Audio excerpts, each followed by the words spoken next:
આપ જોઈ રહ્યા છો સ્પાર્ક ટુડે ન્યૂઝ। ઉંડેરા વિસ્તારના કંકાવટી એટ્રિયમ કોમ્પ્લેક્સમાં 80 વેપારીઓ આર્થિક ભીસમાં મુકાયા છે। કોર્પોરેશનના ફાયર વિભાગ દ્વારા ફાયર એનઓસી આપ્યા બાદ રદ કરી દુકાનો સીલ કરાતા જે રોજગાર છીનવતા તેઓ આર્થિક ભીસમાં મુકાયા છે। અનેક રજૂઆતો છતાં કોમ્પ્લેક્સનું સીલ ના ખોલતા જ વેપારીઓ મુશ્કેલીમાં મુકાયા હોય ત્યારે કલેક્ટર, કમિશનર અને ફાયર વિભાગ યોગ્ય ઉકેલ નહીં લાવે તો આત્મવિલોપનની ચીમકી પણ તેઓએ ઉચ્ચારી છે।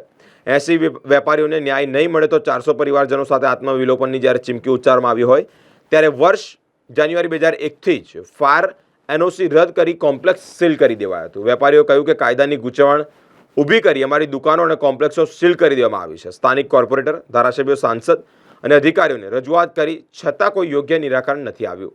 સાહેબ 2019 પછી અમારું ઉંડેરા ગામ છે જે કોર્પોરેશનમાં આવ્યું અને કોર્પોરેશનમાં આવ્યા પછી 2021થી ફાયર એનઓસી ના હોવાનું જણાવીને અમારા આખા કોમ્પ્લેક્સને સીલ કરવામાં આવ્યું છે કોર્પોરેશન તરફથી। વેપારીઓ દ્વારા ચીમકી આપવામાં આવી છે કે અમારો પ્રશ્ન હલ નહીં થાય તો અમે આ સામૂહિક આત્મવિલોપન કરીશું। કે કેવી રીતે રજૂઆત કરશો અને ક્યારે તમે આ કાર્ય કરશો? સાહેબ અમારા વેપારીઓ બધા એટલા થાકી ગયા છે કે આર્થિક રોજગાર થી બેરોજગાર થઈ ગયા છે। કોઈની પાસે કોઈ વેપાર ધંધા રહ્યા નથી।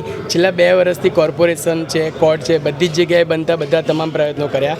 હવે અમારી શરૂઆતમાં જે ફાયર એનઓસી હતી આપેલી હોવા છતાં પણ જે ખોટી રીતના રદ કરી છે અને ફાયર એનઓસી નથી એવું જણાવીને જે કોમ્પ્લેક્સ સીલ મારવામાં આવ્યું છે, તો અમારી તો એટલી જ વિનંતી છે કે તમે કોઈ બી કરી અમારી ફાયર એનઓસી રિન્યુઅલ કરો અને અમારી દુકાનો ચાલુ કરી આપો। જો ના કરે તો અમારી પાસે તો કંઈ રહ્યું જ નથી। છેલ્લા ના છૂટકે અમારી દુકાનોના તાળા તોડીને અમે અમારા ઘર પરિવાર સાથે આત્મવિલોપન પણ કરીશું જરૂર પડી તો। કેટલા દિવસની મહેતલ આપો છો તમે? 2 થી 3 મહિનામાં જો અમને નહીં મળે તો અમે તમામ દુકાનદારો અહીંયા જ અમારા ઘર પરિવાર સાથે આત્મવિલોપન કરીશું।